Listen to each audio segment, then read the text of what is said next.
All right. Hello, everyone. Today is a special day. We have a very special guest joining us, Mr. Jerry Agar, the, you know, I can say famous, radio talk show host on Newstalk 1010, who originally from Gilbert Plains, Manitoba. Is that correct, Yes. Jerry? Yeah, you know where it is? I know Manitoba where it is. Close enough. You told me one time that Yeah. you had 600 people? No, I think there's 800. 800. Well, listen, that It's a bigger metropolis. 20% more than what I said. Look at you. Yeah. All right. Well, thank you for the correction. You started off as a DJ and then you worked your way all over the United States. I won't say all over, you many cities in Raleigh, North Carolina. You were even doing something that was very phenomenal in your industry that very few have done is, on the top two stations in the U.S. and New York and Chicago. Is that correct? Yeah, WLS in Chicago Right. and WABC in New York. I did the WLS Chicago show in the morning, and then in the evening I did a totally separate show for New York from Chicago. And So it's not that you just did one and then the No. other. You did them both at the same time. You just wanted to really, make a point of showing off. I wanted to get them to give me as much money as possible. That's what I was doing. That's impressive. Congratulations Thanks. on that. That's amazing. And I know you're doing an amazing radio show here, but you're also a columnist. You're writing articles all the time, and a music aficionado. And one of the most well-read people that I know that's informed about essentially every topic, Jerry. I mean, I haven't been able to stump you yet. I'm going to try. Okay. One of these days, maybe not today, but I've been impressed with your ability to handle most topics. Would you say that you being in the industry, your research, and then having experts in those fields has helped you to be on top of different topics all the time? Sure. A regular thing that happens almost every day is we'll be talking in the morning, the people that I work with, what's going to be on the show today, what are we going to do here, what are we going to do there, and it is fairly common for me to say, I got to get a guest on this. I'm just, I know some things, but we need somebody who really knows some stuff here. In other words, sometimes I'm doing a topic and I'm just generating an opinion on something that people have their own opinions on, and we'll bat it back and forth. But sometimes I have to say, you know what, we need to be informational here. We need to have an expert on. Now, next time the topic comes up, I have a memory, so now I know more. But that's where I'll start. Well, you do a great job, and I love your show. So there's, no secret that I'm a fan. But also, I know that you bring up topics that are relevant, and that we hear a lot of fake news and nonsense out there. And when you talk to the people and you talk to the people who know, you get the straight goods. And so there's some topics out there that we all have, I think, misconceptions about. We've talked about that in the Yeah. past because Yeah. we talk quite often. But one of the ones that really is insightful, and I got to share it if you don't mind, about our healthcare system. I mean, as Canadians, we think we have one of the best healthcare systems in the world. Yeah. And you put it in a perspective that made it really very simple to understand. And maybe we want to share that with our public. Okay, I think that it, first of all, is a mistake for Canadians to go directly to wanting to compare with the United States. Then people will always say to me, yeah, but in the United States, I don't care, because they have a completely different system than we do. And I'm not interested in discussing which one is better. If we're going to compare our system and hopefully improve our system, then we should compare to the systems that are like ours, which would be a lot of the European systems, for instance, which is a nationalized healthcare system. And when we compare there, we don't do well. In fact, we do very, very badly. 28 developed countries that have some sort of nationalized healthcare, France and Germany and places like that, when it comes to wait times, generally, wait times to see a specialist, those kinds of things. And that's mightily important because your condition can worsen while you sit and wait. We're pretty much the worst, and that's not good. And one of the things that I tell people, and I've even had professionals that I've dealt with on this, and they can't answer the question, and it is this. All right, we spend a phenomenal amount of money, but what are we spending it on? When I look at the German healthcare system, which does better for wait times, et cetera, those things that I think really matter, they have for every administrator they have in Germany, we have 11. What are they doing? And why are we spending all that money? Somebody did call me on the show once and say, well, what do you know about it? You're not a healthcare professional. I said, no, I just gave you a statistic. And I want to know, because our system isn't better because we have 11 administrators for every one that Germany has. The difference is that other countries are not fighting like Ontario is with Doug Ford to get some private delivery of healthcare. They do it. They have a combination of private and you still pull out your card and get paid off your OHIP card. You pay for your health care. I don't know why we're fighting that fight. Don't we want better health care? Well, I think that should be a non-discussion. I mean, whoever provides it, if the fee is the same, it doesn't make a difference. The one thing that you did mention, and I think it's very apparent because the doctors, I think, are instructed to limit the amount of tests and things that they can offer a client or a patient in this case, and because they have some budget restraints. But in the U.S., you're treated as a customer, and here we're treated as a expense. Well, I mean, how much business knowledge do you need to know that how much differently you'd be treated as a customer as opposed to an expense? Do you treat in business a customer differently than you might treat a vendor? Okay, so we need X number of reams of paper for the copier. Okay, we've got a guy we deal with. You like that guy, you deal with that guy, but he's not a customer. You're his customer. That's right. So when you show up at a hospital or a clinic in the United States, and as I said at the beginning here, I don't always like making the comparison with the United States, but you walk in and they're going to get paid because you came in.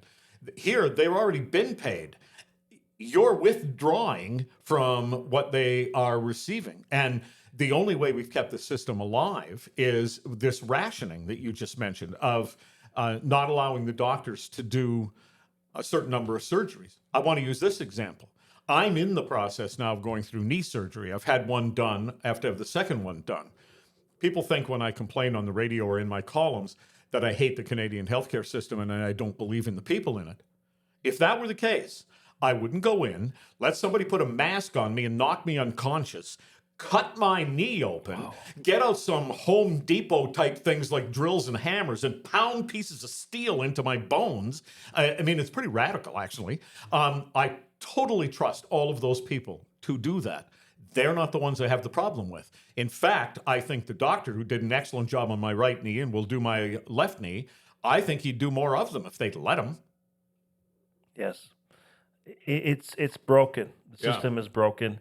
We're paying, a lot of money through our taxes. Our taxes are by no means the lowest out there in the G7 or even beyond. So I mean, we're not getting the level of service. I know stories. We all know stories where people can't get into appointments, can't get an MRI. If you were in the U.S., you can get one the next day. They call you before even your appointment is over to book you in. So we're lacking in a lot of things. But I know that doctors are pulling back on doing tests if they feel that they're not necessary. But I mean, if they're not testing you for to be preventative, then all we're doing is treating symptoms, and that's a big problem. Well, sure, and that's especially the case. I mean, I can feel how much, just to use, because this is my personal experience at the moment, my left knee, I can literally feel how much worse it's gotten since I got into the process. And it took me forever to get the first knee surgery. It was only a few weeks ago that I got put back into the system to get the second one. But I'm waking up in the middle of the night in pain because I moved and my knee had enough pain that I woke up. If I don't get this done, I mean, I don't know what it was like for people 150 years ago when they couldn't get this sort of thing done. We have world-class people in Canada that will do this operation when the government lets them loose to do it. That, I don't fear the doctors. You're not running for office anytime soon. Well, I'm not running anything. By the way, you do look a lot better. Your knee, your surgery, you're walking a lot better. So glad to hear that worked out, although you had to wait a long time. Yeah. But we were just hoping that people can wait less time to get it done. Well, and while people will say when they want to criticize the American system, they misunderstand how it works. Well, you could die because you can't get health care. Yeah. Here, you could die waiting for health care Because it's free. Well, so what? Well, Why don't people want the best healthcare system in the world? In fact, I don't know if you remember Christy Blatchford. She was a journalist. The late, great, we of always course, call her, of the late, course. great Christy Blatchford, who one day said on the radio, Canada has the best healthcare system in the world, according to people who haven't had to use it yet. We miss Christy. We Yeah, do. she was awesome. Yeah. So thank you for that. And it's very enlightening about the state of our healthcare system is definitely something that needs to be improved. Unlike a government, which is run very efficiently. It is run efficiently. Here's how well. Since Trudeau became prime minister in 2015, he has increased the size of the federal government. I'm talking about the people working there, and then, of course, what follows is the money. 42%. 42%. Meanwhile, increased the amount of work they contract out. So the net result of that is fewer people doing what more people doing less work for more money is basically what it has resulted in. And do you feel that you get 42% better service from the federal government? I would think, and that can't be inflation. Oh, it's inflationary. But it's if the government stayed relatively the same or maybe increased in size just a little bit because of increase in population and increased in cost because of inflation, you could understand that. But it's so explosively beyond any of that. It's just a fever to hire federal bureaucrats and again contracting out more, so more workers to do less work. Yeah, those numbers don't make sense, and No. it's shocking that people are using our tax dollars so easily. And Sometimes I look at those European countries or other countries, and you'll see the people so angry they're out in the streets. And I'm not talking about the pro-Palestinian rallies. I'm talking about people just being out flooding the streets in anger over the government. And I think, why can't we do that? yes, Canadians don't do it. So Canadians are apathetic. That's the problem. Well, we tried a little one back in the day with the convoy in Ottawa with some hot Yeah, tubs. that went well. Yeah, well, I mean, Yeah, because they don't tolerate bouncy castles in Ottawa. 42% more bureaucrats, but no bouncy castles. Yeah, We well, can't have that. Well, you know what? And the government pulled out all the stops on that one, and they got it all closed down. That emergency order came in handy. Froze people's bank accounts. Isn't that a scary thing in your country when you think you live in a free country and the government throws a hissy fit over what was basically noise and parking ordinances? That's all it was. It wasn't an insurrection. They weren't shooting at politicians. And they acted like it was the FLQ crisis. I guess Justin Trudeau wanted to act like his father. Well, his father had to bring the Emergency Act in during the FLQ crisis. And you might have to look that up, kids, if you don't remember what I'm talking about. But we had a domestic terrorist group killing people. Right. Well, the interesting thing, if you remember back, the Emergency Act was placed on the Monday. The weekend it was already cleared up, so it was not even necessary. So the problem was cleared up. The bridges were going to be opened. The thing at Coots, Alberta, which was a little out of control, was already decided. Everything was done, and the government took away your rights. People don't realize that they took away all your rights. They could do whatever they wanted, basically, under that act, and froze people's bank accounts. It was outrageous. What they did was far more dangerous to everybody's freedom, including those complainy people in Ottawa who didn't like the truck horns, than anything those truckers did. I agree, and this is why that those are signs of how scary our government system is. I had a professor that once said that we don't live in a democracy. We live in a 4-year dictatorship. If you have a majority government, you can do essentially what you want in this country. Well, we don't have a majority government. We have a guy with a minority government and another guy who's waiting for his pension to kick in February, which is Jagmeet Singh of the NDP. And he goes around giving lip service to being upset about what the prime minister's doing. And so he could call an election. He could force an election, but he won't. And would it surprise you if we had one in March, the month after Jagmeet Singh gets his pension? Well, you know what? He did say during this rail issue, the potential strike, that he wouldn't allow it and he would, do something about it and, call an election or whatever. And he has backed down from that, from what I understand. So, Well, he was okay with the rail strike. Yes. Jagmeet Singh said that the government shouldn't force them back to work. So I thought it was interesting that Trudeau was willing to do that, but he may be reading the polling numbers, which are stubbornly really bad for him. And it wasn't just he had a bad week, he's had a bad 6 or 8 months of sort of 42% to 24% conservatives to liberals. And they're maybe catching on that they need to tell Canadians some things they want to hear. Whether they'll do things, they need to at least start with telling Canadians things they want to hear, which is don't shut down the commerce of this country. The rail lines are incredibly important, and mostly we don't think about it, except the trains in our way when we want to cross the street. But Jagmeet comes out and says, no, he's perfectly fine with shutting down the economic engine of the country. Yeah, and the fact that he didn't stick to it, and obviously we wanted to keep running because we believe in the economy moving at all times, especially since it affects even the U.S. And I think they were concerned about that as well, which is going to hurt us because now that they know that that's an issue, they're going to maybe do some things to have everything in house, Yeah. built in the U.S., and that's going to hurt us. I think.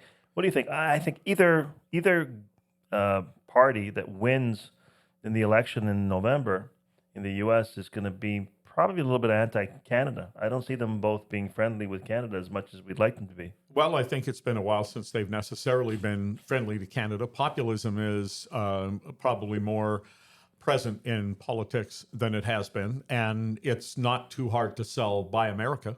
I mean, it's not hard to sell Buy Canada. It's just that we have fewer products to buy and sell. But the United States probably could sustain itself without trade with other countries if that's what they wanted to do and had to do. They don't have to, and they shouldn't want to, because international trade benefits the average person in so many ways, in the plethora of products and competition on price and all those kinds of things. But they will do what Justin Trudeau has said he will do on Chinese electric vehicles, 100% tariff. They will do that. It wouldn't shock me if somebody like Trump, if he thought that it would benefit him, would say, we don't need those cars from Canada. We don't need the stuff produced in Windsor. We can produce cars here, and then he could name off a bunch of cities around America where they build cars, and that would sell with a certain part of the public. What would Kamala Harris say? I don't know. Kamala Harris has signaled that she's pretty much a communist. I want to back that up. Okay, I want to back that up because people will say that I'm only saying that because she's a Democrat and a liberal. She has said many times that she does not believe in equality of opportunity, which I believe in, you should believe in. That's why we have publicly funded education. That's why we do so many things to try and give people at least a running start in life. Equality of opportunity. That's, I think, mightily important. It's not because you were born into the right family necessarily, that sort of thing. Okay, no, she believes in equality of outcome. That is 100% a communist notion. And what it means is you're not going to bring people up under equality of outcome. You're going to drag an awful lot of people down, and you're going to kill incentive. You're going to kill entrepreneurship. Equality of outcome is a philosophy that's alive and well in the two countries with whom we share a healthcare philosophy, and that's Cuba and North Korea. Interesting. Great partners. Great partners. Yeah. I think her father was a professor of Marxism, so that might be what the conversation around the dinner table might have been, and maybe that did resonate to the kids. Well, I said I think populism is happening a lot now. Doug Ford is certainly populist as the Premier of Ontario, I would say, more than he is conservative, even though I like a lot of what he's doing. But I don't think she says equality of outcome because she thinks it will sell. I think she says it because she believes it, and that's even more dangerous. Well, interesting times ahead. Although, here's what I said. See if you like this. One of the people who helped push out Biden and supports Kamala Harris quite a bit, quite aggressively, is George Clooney. So I wonder if he's listening to her. Because equality of outcome could mean, let's make sure that hotel maids earn $50,000 a year. They work hard for the money. Nobody argues with that. I wouldn't want that job. They work hard for the money. But equality of the outcome, George, means that's what a movie star makes too. $50,000 a year. Is he good with that? Because I think he makes about $50,000 a minute when he does movies. Well, you know what? I mean, maybe he deserves equality of outcome. Yeah. Well, he was pretty good in Oh Brother, Where Art Thou? Yes. So there's a lot of questions to be answered, and obviously we're not hearing them from Kamala because she's not talking anywhere really much. she's keeping very quiet, and I think that's her superpower right now. right If she now, does, but there's too much runway. Yep. Somebody said this wasn't my thing. The other day, somebody said this. It might have been Scott Reed. Said, look, if the election was in the middle of September, then staying away from the media is something she could get away with. Well, there just isn't time and blah, blah, blah, blah, blah. But that's not when the election is. And somewhere between now and then, she has to be in front of a reporter or two who will not be just sucking up to her. And I don't know how hard those are to, well, they're not hard to find, but I mean, whether she would do it. And then she also has to debate Trump. Yes, yes, they're trying to set that up, and there's some changes that are going on. It'll be interesting. That's interesting. You know, politics are always interesting. You know, but you handle everything. You handle, you know, politics, and that's very, of course, you handle healthcare. You know, the government. But you know, what about yourself, Jerry? I know you're a big music fan. Yes, You know, and music is a big part of your life. it is. You were a DJ, right? Yeah, well, that's how I started. Yeah. When I was a kid, my parents, I hated this at the time, but realized what a terrific thing it was for me. And it's maybe something to think about today with kids. My parents did not purchase a television until I was in the 9th grade. I was in grade 9 when they got the TV. And it took a while for me to realize what a benefit that was, because I found out that I was the only person in my high school class who read for recreation. The other kids read what they had to read when it was assigned, and begrudgingly they read it, and they went ahead and did a test. And it also attracted me to radio because, while the other kids were watching, I don't know, Gilligan's Island or whatever they were watching, I was listening to the radio and loving the music and also the people who presented it. And I was just, that's what I want to do. And so I was a disc jockey for a long, long time, until one day I was doing a morning show in Knoxville, Tennessee, and I got called into the manager's office. And he said, "Why were you talking about the school board this morning?" And I said, "They're a bunch of idiots." And he said, "They are a bunch of idiots, but that's not what we do.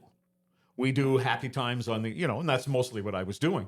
And I said, yeah, okay. And he looked at me and he went, "Have you ever considered doing talk radio? Because you might be able to do that." Awesome. There you Yeah. go. Because, all the other disc jockeys didn't care that the school board was idiots. They didn't think about it. But by that time, I had kids in the school system, and I was starting to think differently, Well, things in our past make us who we are. I mean, you hit on a big one where you enjoyed reading, and by continuing to read, you're constantly enlightening yourself, opening your eyes to new information. And one of the things that I've learned that you have to do is nonstop learning. You Yeah. have to keep your brain moving. And many people, after they finish high school, college, or university, they just stop. They've done it all and they stop learning. They just, live for the weekends. And that's not what you need to do. You need to really keep that mind going and moving forward, because the world's changing so fast and you got to keep up with it. Yeah, well, you not only do you have to keep up, just the exercise of reading is working your mind as though you went to the gym and worked to your other muscles. Your mind is a muscle, and you got to keep working it. That's why I think smart elderly people who may be retired, and there's a lot of some of the stimulus they used to get by going to the office and that kind of thing, they'll do the crossword in the morning. They'll do those kinds of things because it's exercising the brain. Very imperative. And television will not do that for you. No. It won't exercise your Even brain. Jeopardy? Well, okay, but you know what? You know what people find out? I found this out. Those game shows are a lot harder when you're there. I was helping a radio station in Minneapolis when we went out and hooked up with Wheel of Fortune, and we were just facilitating them looking for contestants. And so I stepped up in front of the crowd and I was doing all of this stuff, and the producers came over to me when they had everybody sitting there doing a test, and they said, "We want you to take the written test for the show." I said, "Yeah, but I'm with the station." They said, "That doesn't matter. There's no conflict. You'd be great on TV." And then I didn't pass the test. I was really upset with myself.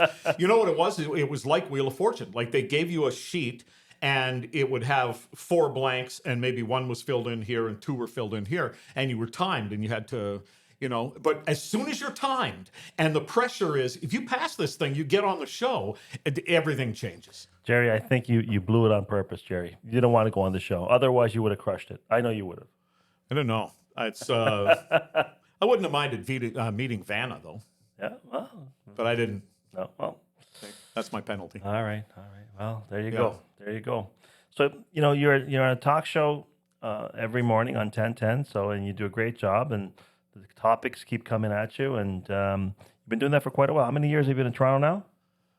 I came in 2010. So that's 14 years. You do the math. Yeah. Yeah. It's a long Yeah, time. it is a long time. It's the longest I've been anywhere. Well, we'd love to have you. So thank Thank you. you. Thank you for staying. I mean, that's great.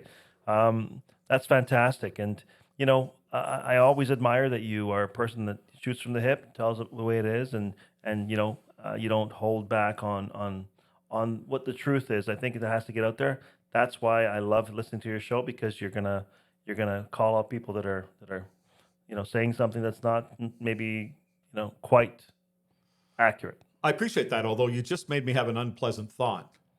I'm at the point now, it seems like, where someday I'm going to be somewhere and somebody's going to walk up to me and say, I grew up listening to you. I'm like, oh my God. Yes. Well, consider it a compliment. Okay. That's a great thing.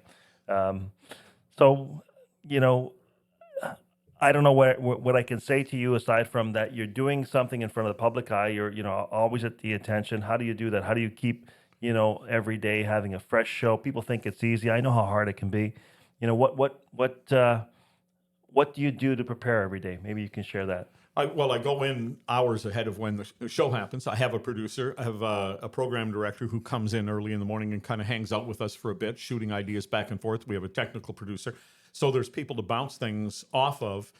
And there's two ways that, well, first of all, sometimes there's just stuff in the news where you go, well, we have to talk about this. And then, so what are we going to do? You could have something consequential enough in the news that would take the entire show. We just do it from different angles, different experts, that kind of thing. But most of the time, and especially in the summertime, it's like, oh man, there's nothing to talk about. But we can't do that. I can't come on and say, well, we're going to just sign off for the next half hour. We have nothing to say. So we have to find these topics. And everyone, like, there are stories that I can look at the newspaper site, or I can find something on X or Instagram or something, and I have an instant reaction to it. I have a thought like, oh my gosh, I'm going to play this and I'm going to tell people this and I'm going to say this, and then some people will disagree with me, and away we go. Or we're going to get this expert and we're going to have this conversation. Sometimes it's that simple. But frequently we'll have things where I don't know how I'm going to talk about this. Like, yes, it's interesting, but how am I going to talk about this? Happened this morning. There's a story. It's not a big news story. It's just a little thing. It happened in Israel. A woman took her son to the museum, and they hadn't put any kind of glass case or fencing or anything in front of a 3,500-year-old vase. This goes back before David and Solomon. Okay, wow. 3,500 years. Guess what happened? We've got an antiquity and a 4-year-old. What do you think happened? Oh my! It was in pieces on the floor. And sure, they have 3,500-year-old vases. They also have 1-year-old security cameras. So they saw the mom grabbed the kid and ran out of the museum. And so it's an interesting story from that standpoint. But how is it something? And one of the people I work with said, "What'd you break when you were a kid?" And so just for fun, that's what I did. What did you break when you were a kid? And people start calling. It relates to people. People Sure. relate to. So you have a good pulse on what's going on. What are the big topics today, and typically what's on people's minds? What is fueling, people's? Do you remember James Carville, the guy who helped Bill Clinton get elected? Put a sign up in the main election office. It's the economy, stupid. It's the economy, stupid. It's the economy. Okay. Now, we talk about a lot of other things. We talk frequently, being in the Toronto market, about your area of life, which is the cost of housing and what's going on in the housing market. Yeah. And then I say it's not the market, it's the marketing. GetLeo.com and start packing with confidence. Oh, you're a good man. You're a good man. Thumbs up from your staff over here. Well, that is true. It's a big. I just heard today some stats that were really interesting. They were saying that they were not building enough new homes. And the reality is that they are building them. They're not selling them. So we just got some stats where the amount of new condos and homes compared to last year to date is down 48%. Okay, but I'm curious about that, Frank. This is where I bring the expert in if I were doing this. I don't get that, because I thought our problem was supply and demand. Well, it seems that there is a supply issue if everyone's buying, but people are not buying as much because they can't afford it. And by the way, condos, 68% less, But brand people new. need places to live. People keep coming to Toronto. Yeah. They can't put everybody on the street. Well, what they did with the interest rates was they raised them too fast, too high, and it was a huge increase. Okay. And the 0.25% drops, although we're in the right direction, don't really help a lot because a $1 million mortgage, if you bring it the rate down by 1/4 of 1%, you're saving $140 a month on a $5,800 mortgage payment a Yeah. month. It's It's negligible. not enough. Yeah. And if you do it half a point, that's $300. It's money, but it's not quite enough. So the costs are very high. Young people can't get in, and we have the biggest increase in a financial institution in history. You know what that financial institution is? The bank of mom and dad. Yeah. They're involved in a lot more transactions than ever before. Wow. And I guess that's the thing that the public doesn't necessarily hook onto is the level of that kind of participation, because people may talk about it within the family, but it's not like you take you grab the morning paper or you turn the radio on in the morning and they say, well, Mr. and Mrs. Shadubovitz have helped their son Earl buy a house this morning. That doesn't make the news. Well, it doesn't, and so and it's not even that parents even have the money liquid to lend to the kids. We had situations that a couple of years ago where we had one couple who actually took a line of credit before the rates went up to help their kids, give them the Okay. down payment. Okay. Well, the kids bought a home. They're having a hard time maintaining it. Now the parents who had a line of credit, now that payment increased drastically, and because they're pensioned, they can't cover it. So it hurt the parents and the kids, and it becomes a total nightmare. So although good intentions, it's financially not feasible for most people to be able to withstand that kind of increase in a short period of time. Well, I tell people on the air, and I realize that everybody's situation is different, but I think there are more people than think that they could do this. And that is, first of all, if you're in the quotient of people who can work online, work from home, that kind of thing, you're a younger person, you want to buy a house. Suck it up for whatever the other consequences are in your life and move to Moose Jaw, Saskatchewan, or Brandon, Manitoba, or someplace like that, where you can buy a house for a reasonable price. When this is one of the problems with Toronto, being a prairie boy, I can tell you I get this. Everybody in Toronto thinks Toronto's the world. It isn't. When people say young people can't afford a house, but they can't afford a house in Vancouver and Toronto and maybe Montreal, but they can afford a house in many places across this country. And then, so here's the deal. Well, I don't want to move there. Well, then it's a choice. You can't afford to buy a house in the community you choose to live in. Yes. Make a choice. Get started in the real estate market by moving someplace else. Our market is totally upside down. My son lives in Dallas, Texas. And people in Toronto are going to fall on the floor when they hear this. He lives in Dallas, Texas. He owns a bar and a restaurant. And he bought a house in Dallas, not somewhere way outside the city, in Dallas, about a 10-minute drive from his downtown restaurant and bar.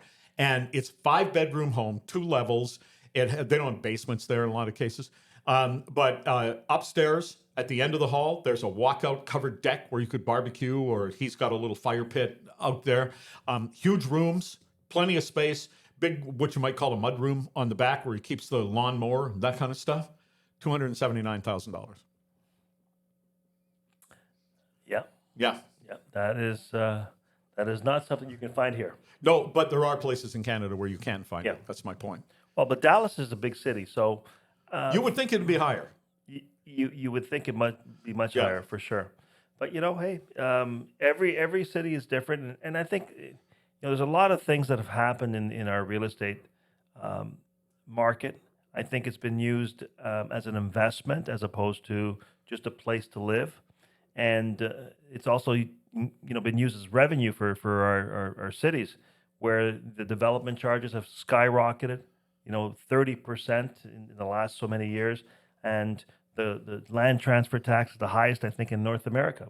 But we beat every other city by having 2 land transfer taxes Well, instead of 1. Yes, of course. Toronto has an extra one. Yeah. That's interesting. So, I mean, every transaction, is so much is taking out of the transaction by taxes and all these fees, that what happens is by having less transactions, in which we're down over year, this is reducing the revenue that the cities are making. But it's not only that, but when people move, they're buying furniture, they're buying, drapes and pots and pans, and They hire movers. movers and landscapers and work. Yeah. I mean, Housewarming parties. it becomes a They big spend money. absolutely. Yeah. So by slowing that down, it is hurting us. So I think that the governments should be trying to work out ways to tax less the homes so that we can build more, and then make sure that that economic activity is what fuels our government tax coffers. Okay, I'll channel the city councilor and replace it with what? Want me to answer their question? Answer the How about a question. little bit of efficiency? That'd be a good place to start. Well, that would be good, but Like you guys do a good job with the money first, and then ask us for more. well, that would be nice. But this is public money. You know, Okay. we were All right, I discuss- got another idea then. And this is going to have to happen. It's almost like I'm turning a corner here. There's going to have to be a mileage tax of some kind on electric vehicles, as there are more and more of those. They're not paying the gas tax. And they go around bragging about it, but what they're saying is, I'm not paying for the roads. Meanwhile, their vehicle is a heavier vehicle and is harder on the roads. So that's going to have to change. Yeah, well, you know, it's interesting that electric is the way to go. One of the things that we have heating in some homes, it's electric baseboard. Yeah, It's cleaner, isn't it, Jerry? I guess. And we want cleaner heat for Cleaner our than homes. what? Well, cleaner than gas Yeah. furnaces, right? Or oil furnaces, or don't- propane. Well, maybe oil. I don't have oil. Well, no, but I'm there, not- follow me on this, Okay. right? Nobody prefers baseboard heating because it's very expensive. Electricity is much more expensive than you were natural gas Yeah. or oil or even propane. So, you know, that alone is an indicator of what is happening. Because if the cost of living is so high, then it doesn't make sense to go electric in a home heating system. And the same applies to vehicles, car vehicles. You know, when you have the EV, they are electric, but I mean, the infrastructure is not there. The cost of electricity is much higher than we're going to see it even in the future. We're not won't people supply it, and we're supplying it by some places are supplying it by burning coal or natural gas. It makes no sense. And the cars are very expensive. In fact, you Yes. might remember that when Doug Ford became the premier in Ontario, he took away Kathleen Wynne, the former premier's incentives, the money she would shovel out to people who bought EVs, and the sale of EVs just plummeted as a result. So, in other words, people would self-aggrandize by saying, "Look at me, I'm special. I drive a green vehicle," which somebody else pays for. Like, you know, that's essentially the dynamic that happened. And yes, there are people who produce a cheaper vehicle, the Chinese. And I was doing some reading the other day because I'm old enough to remember when produced in China was sort of schlocky little, you know, toys and things like that. That's not the case anymore. And so I was looking at auto raters around the world, not just here in Canada, and they report that those Chinese electric vehicles are actually pretty good, and they can be had for as low as $10,000 American. So what does that make it? About 13 or 14,000 Canadian. Oh, we're going to put a 100% tariff on it. So yes, you could say, well, we're protecting our local industry. Yeah, here's what we've done. We've taken money by force out of the pockets of average Canadians and given it to the auto companies. And then we've said, and we're going to put a tariff on a cheaper product to protect the companies we're shoveling all your money to. So you can't win as a consumer and a citizen. No, but you nail on the head when you said that the gas tax is a huge source of revenue. Sure it is. And if you put only EVs, that tax is gone. And where are they going to get the money for the roads? They got to tax somewhere else. Well, it should be the electric vehicle. I think the only fair way to do it is it would have to be per kilometer. And how do you keep track of that? Well, here's the great thing about the new electric vehicle. It will report on you because it's got a computer. and it will just report to the government how many kilometers you put on it. Wow. Look at that. Yeah. The spy is in the car. Yeah, well, I just heard the other day that our smart TVs are collecting data on what you're watching and then sending it to the advertisers out there who are buying it up and, you know, resurfacing or regurgitating the ads that you want. That's happening across all medium, and now TVs are part of that as well. On the one hand, that's creepy. Yeah. And on the other hand, I kind of enjoy the fact that sometimes when I open my phone or my laptop or something, the ads that come up actually mean something to me. Well, yeah, absolutely. Like they're very aware of the fact that I just got a new motorcycle. They're constantly trying to sell me something that has to do with motorcycles. Well, you know what? You know, that's a good point. And if you don't mind being, targeted in terms of what you want, that's good. There's no more privacy out there. I don't mind so much if algorithms are connecting with merchants and they know that I'm interested in motorcycles, or I'm interested in this or that, what it might be. I'm worried about what might be the connection to my bank account, my SIN number, those important kinds of things. Well, don't worry, Jerry. We can chip you and protect you from that. Uh-huh. Where's the chip go? That's what I want to know. Well, that's what the next thing is, right? Because Uh-huh. we're hearing all the stories. I heard your show today, and the poor lady who just took a supposed taxi, used her bank card, and then got taken. She took a $7 cab ride. She offered the cab driver on the $7 a $10 bill.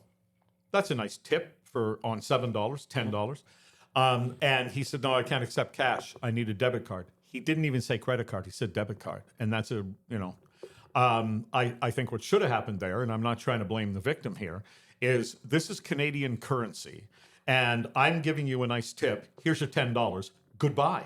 That's what she should have done. Just toss it into the seat if that's it. But it turns out this was, in fact, not an actual cab. For $25 to $30, you can buy one of those lights that they put on top of a cab. They probably have better ones on top, but it's certainly a great facsimile. It looks like one from Amazon, and they just put that thing on the top and light it up. And somebody goes like that, and they pull over, and now they've got their victim. And in this case, unfortunately, she handed over the card. It wasn't about collecting the $7. It was about collecting the card, and she got hit for almost $7,500. Yeah, there's a lot of people there, and I know that you almost were taken or trying to be taken for your motorcycle and selling it. Here's how that scam was going to work. I had my motorcycle that I was going to trade in, and somebody said to me, my mechanic said to me, well, just put it up on Facebook Marketplace, which is a marketplace I will never again enter. What a world of tire kickers that turns out to be. But then somebody wrote to me, I accept your price. This is exactly what I'm looking for. And so send me some details, some more pictures and stuff like that. And then the person came back and said, okay, here's what we're going to do. I'm going to send you a check for full price for what you want for the motorcycle. I'm sending a little extra on the check because I want you to withdraw that and give it to the guy. I do these deals all over the place, he said, and give it to the guy who picks up the motorcycle when he comes with the truck to get the bike. Okay, that's sketchy right from the start, I thought. But I played along, I decided to play along, and a check arrived. I was selling that bike, it was very old, $2,500, okay? How much do you think the check was that he sent? 5,000? And I'd like a little bit more. 5,000? $5,600. So what was supposed to happen was I was supposed to be so excited about getting the $2,500 that I would then take what looked like an actual bank check, a draft. Apparently they stole some actual bank draft blanks from Scotiabank. It looked real, okay? Wow. I'm supposed to take that down to my bank, which was TD Bank. Well, I'm going to walk up and the teller is busy, and it was an official form. They're going to look at it. They're going to punch in $5,600 into my account because it's not up to them to, do this sort of thing every time. They're busy, and there's other people waiting in line. So that would go in. Now, I would be the perfect victim because if I want to withdraw the $3,100, they wouldn't let me do that if I didn't already have $3,100 in the account, but I did. So I'm not withdrawing $3,100 off the check I just deposited. I'm just taking my own money out. So I take my money out, my $3,100, and I meet the guy, and he takes the motorcycle and the $3,100 and leaves. And 2 days later, the bank calls and says, hey, that check's no good. Now I'm out a motorcycle and $3,100. And I subsequently have talked to people in the motorcycle business who said people get scammed with that all the time. Yeah. It's crazy the kind of scams they're doing. And now with AI being able to replicate images and, wow, crazy stuff. Even, they're duplicating emails and websites and everything else. It's just getting scary. Duplicating websites. When I talked to the dealership from which I purchased my new bike, I was telling them about this. They said, oh, that's back again. So they've seen that scam before. But then he said, here's what's even worse. And here's how you would be a victim. You, Frank, decide to get into motorcycles. My friend Jerry rides, and I want to ride with him, and I'm going to get into this. And I want to get a particular bike. Wow, that's a little pricey. It's a little pricey. I don't know if I want to spend that much money. This would be the case for a lot of motorcycle enthusiasts, You want the motorcycle you can't afford as opposed to the one you can.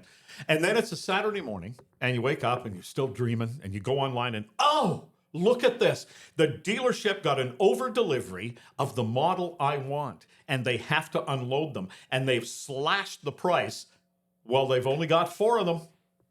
So I better act quickly. And they go on and a boom, boom, boom, because it's the web page of the dealership, and they make the deal and they transfer the money in order to make the purchase. And then they, in excitement, they have their wife drive them over to the dealership so they can ride the bike home. And they walk in and the dealership says, we don't know what you're talking about. We've never heard of you.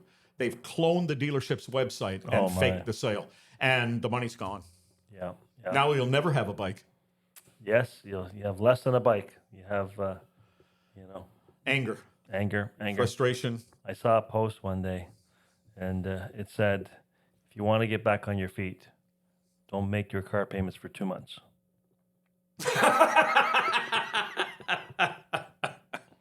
So, thank you.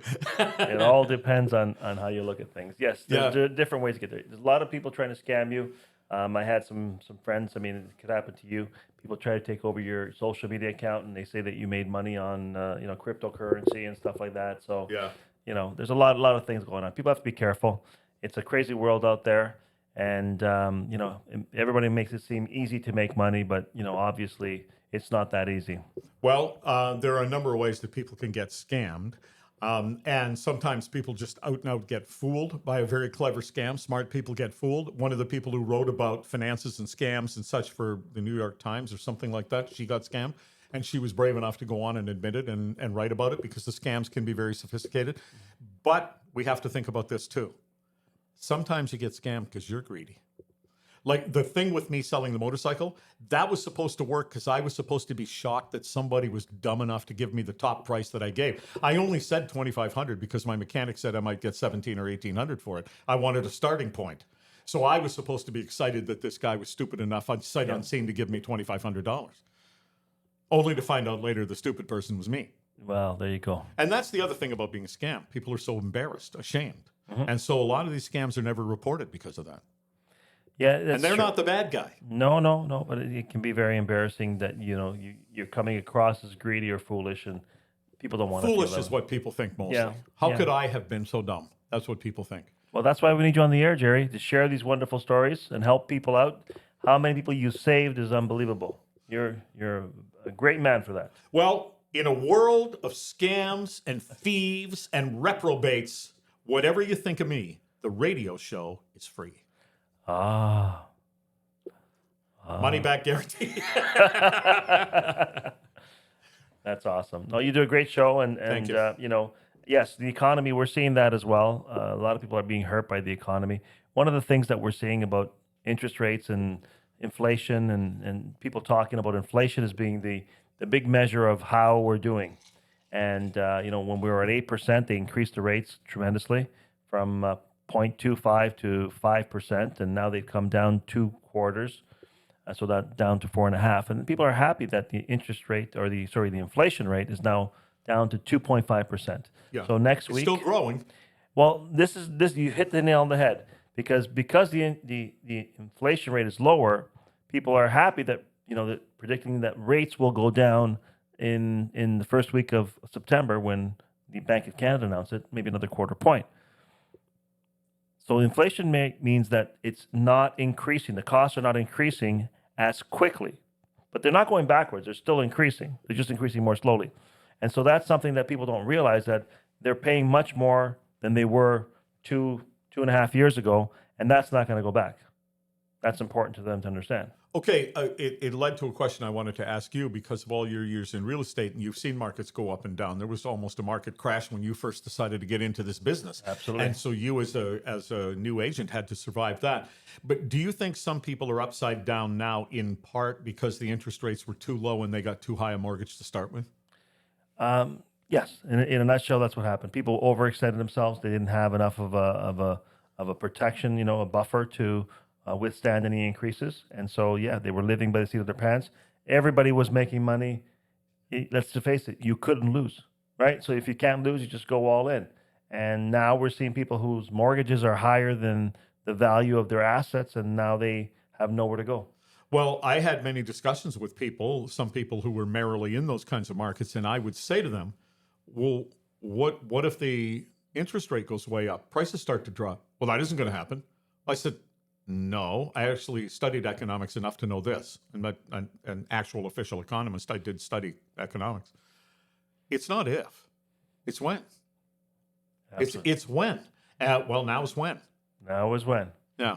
Yeah, there was one constant, it's change. So a lot of people out there have to find a solution for it. I mean, the cost of living has not gone away. People are having a hard time just affording their groceries. So, and they're not going out as much. They're not spending as much. And the whole economy is suffering because of that. So the slowdown in inflation is really a slowdown in the economy, which is a negative and not a positive. So even though rates go down, if you don't have a job, it's not going to help you much. Well, if you don't have a job, the rates don't matter. Well, they do matter because you probably still have expenses, right? So, Well, yeah, but Yeah. but I mean, there's opportunities out there in our market. I mean, a lot of buyers are being able to get into the market now. They have much more selection. They're able to buy the home they want. They don't have to rush and make a decision before it sells so quickly that they can't, pick the right home that they're going to settle. So that's some positive over there. is it true then in the economic world that bad news for some or even many is good news for somebody? Absolutely. In Yeah. every transaction, there's a winner and a loser. The cold way that some people have put that in the investor world, buy when there's blood in the street. Oh, Jerry, you are straight to the I sounded like J. Paul Getty there. yeah. You have to sell, greed, and buy. Yeah, buy when the market is down. So Yeah. you don't want to. You don't want to follow. You want to lead. So whatever everyone's doing is the opposite. Contrarian approach is typically going to be giving you a better chance of buying at the right time. Okay. But you've been on the radio for many years. You got great ratings. You're doing all that for all this time, and you're still going strong. And so, what do you attribute that to, Jerry? That you can hang in all these years? I mean, what else can you talk about? I can't golf. So I have to do something. Like there's plenty of people younger than me who have retired. And then the question that comes up for me every day, even if financially I could retire, I look at it and go, to do what? And I know enough about myself to know that I would wake up in the morning and I'd just go, yeah, I'll just lie here for a while. And then I would get up and I wouldn't do anything. And then I'd be catching up on the fact that my parents didn't purchase a television until I was in the 9th grade. So I got to watch a lot of TV. And it was just, I wouldn't get anything done. It's, when I get up in the morning, there's a deadline. 10:05, the mic comes on. I have to have something to say. And that's stimulating. It sounds to me like you really like what you're doing. You love your job, and if someone can love what they do, they're not really working. They're just pursuing their passion, and they happen to get paid for it. Yeah, I like the job. I like the interaction with the listeners. I like generally the people I work with at the level that I'm on. And I can say this to you on your podcast because I've said it live on the radio. Sometimes I don't like management. Oh boy, let's not get into that. Management is Okay. always a problem. Yeah. How How come management's never as smart as the rest of us? Why is Well, that Frank, well. owner of the company? Oh boy, oh boy. Sometimes management tries to put you in the right direction or give you some direction, and it's not always taken the right way. So it's not always coming from a bad place, but I understand. I understand. There's always that yin and yang. Yeah. No, I think oftentimes it's coming from a good place. It's just we disagree. Yeah. Well, that's where I think management needs to be to really get it is on the front lines. They need to be right there on the talk show, on the mic, so they know what's going on and they can react to it. The problem is when you have ivory towers. So you have to be in the field to understand what is being faced by the employees or everyone else in the organization so that you can help them get through that. And so that's where we're fortunate because we actually are in the trenches every day. I was at a radio station once where we were having issues with the general manager because he had come just from a short period of time in sales. And before that, he was a professional basketball player. So he didn't really know a lot about what we did. But having succeeded to not in the NBA, but he'd played in Europe. And he had a little bit of arrogance about it. And we got in an argument with him about something we were doing. And finally we said, well, why don't you come in tomorrow morning and read the 7 o'clock news? Why don't you do that? Put the 7 o'clock news together and read it. And it was a complete disaster. And Excellent. yeah, but here's the problem. We thought that was a win for a little while, but all we did was embarrass him. And that didn't help. Oh, well. Turns out. That's because he wasn't a team player. He was, Well, he should have been. Well, he should have been. Yeah, he learned a lesson. That it wasn't No, but that he was easy. in a team sport. He should have understood teams. he was trying to run the team afterwards. That's the problem. Well, he wanted to be Michael Jordan, and he really wasn't. All right. Yeah. Not everyone can be Jordan. I agree. don't know if Michael Jordan could do the 7 a.m. news now that I think about it. So Jerry, I mean, you're doing incredibly well. Really enjoy your show. You've been very gracious to join us today. I've learned Thanks. a lot about a lot of things. I mean, you're very well versed in basically anything that anyone wants to talk to you about. You probably have an anecdote or a story, and all the wonderful people that you've met over the years. You've shared that with me over time, and I mean, we could never do it on a short podcast, but I thank you for sharing what you shared today. Thank you. And I hope that we can do it again in the future. And thank you again for making yourself available. And I hope that the public got to see a different side of Jerry.